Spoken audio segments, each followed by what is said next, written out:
Hi guys, this is Travis Bayless. Today I'm going to talk about intensive residential treatment.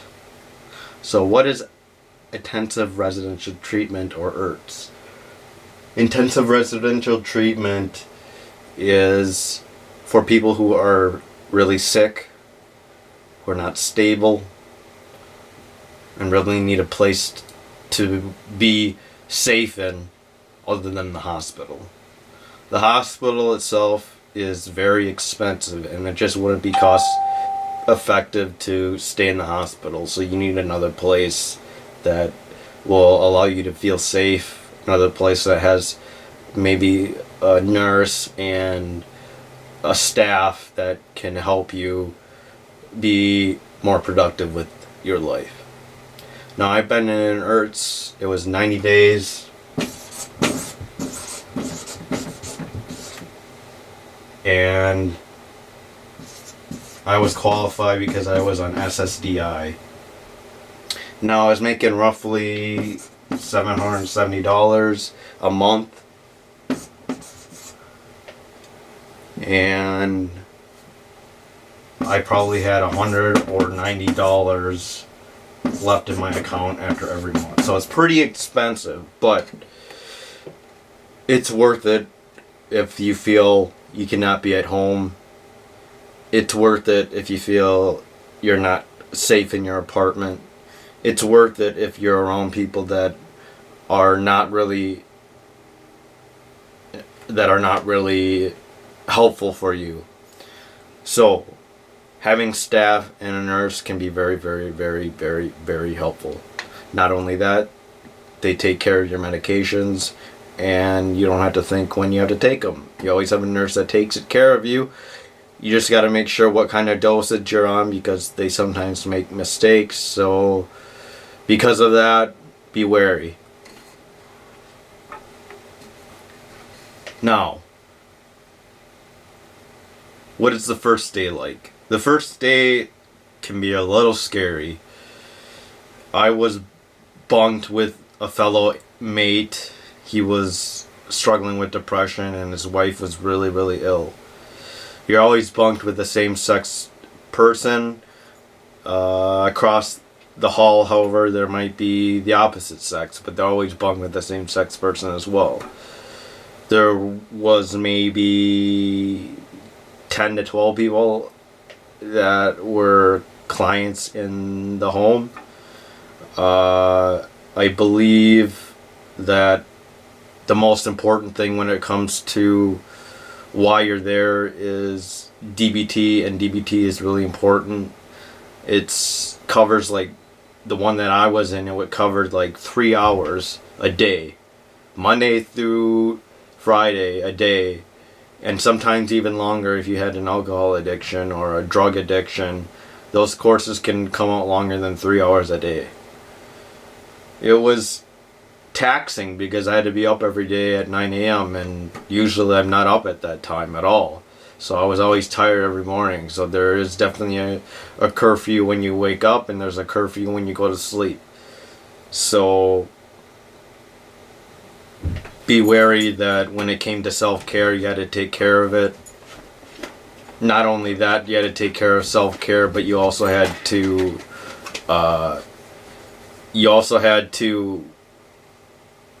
do your own laundry. So you bring a set of clothing and things like that.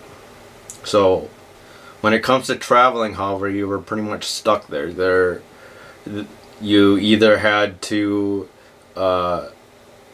get your parents to do it, or you go on something called medical transportation, which is covered by UCare, Medica, MA, medical assistance, and that helps you get to appointments like therapy, psychiatry, etc.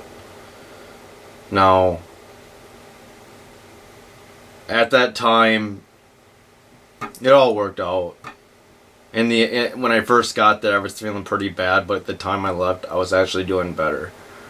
And I'm glad that it happened when it happened. I don't think there could have been any other change other than the fact that it kind of sucks not having a lot of money left in your account and you can't save anything. So be wary that health is wealth and it's more important than what you earn. So keep that in mind. So as I stated, there is medical transportation,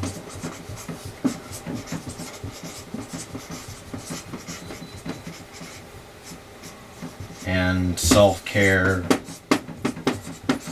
and DBT groups, which I didn't go over, but DBT stands for Dialectical Behavioral Therapy. It was originally developed by a woman named Marcia, and she's the one that developed it because she had borderline personality disorder, but it often works well with mental health, depression, bipolar disorder, and things like that. My experience generally over the 90 days is I had a decent time. I would first go to DBT groups and then make music, so I was very, very productive when it came to making music. I was probably the most productive I've ever been in my entire life. Now, it kind of sucks being stuck there, however. What happens is that you also have to make dinner.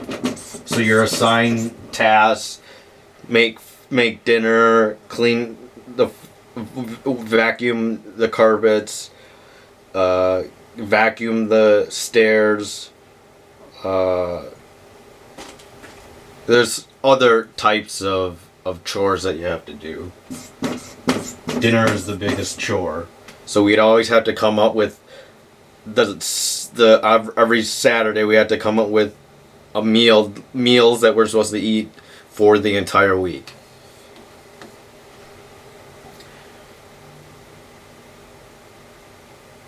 Now there's definitely showers there, so you can take care of yourself. I often take a shower every day just to keep clean.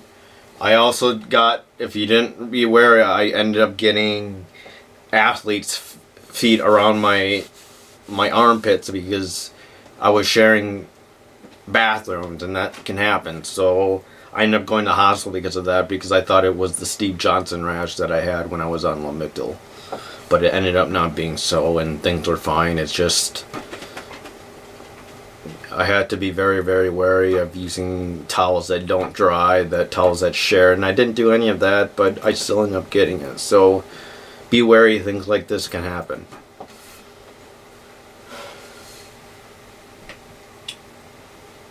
I did meet people.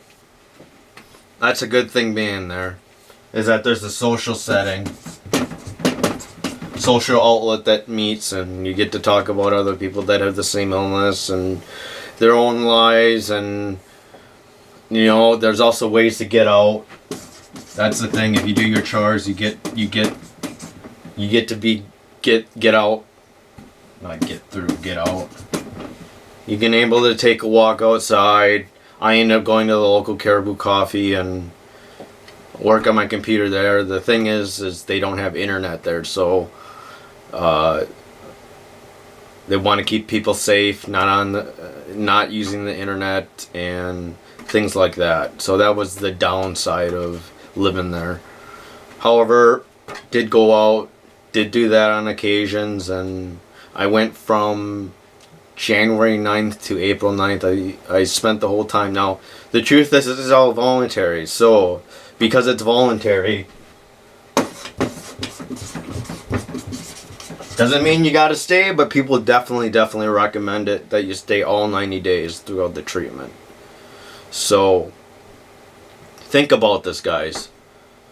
This could be a life-saving tool for you if you're unable to get anywhere with your life and you're at the end rope of wanting to hurt yourself. So why not take the chance?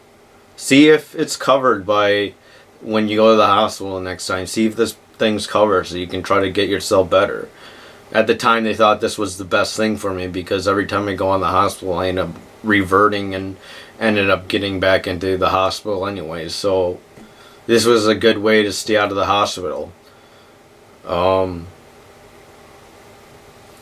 Life's not easy, but you can definitely find better ways to cope. So if you can cope, there's hope. Take care, have a good one. See ya.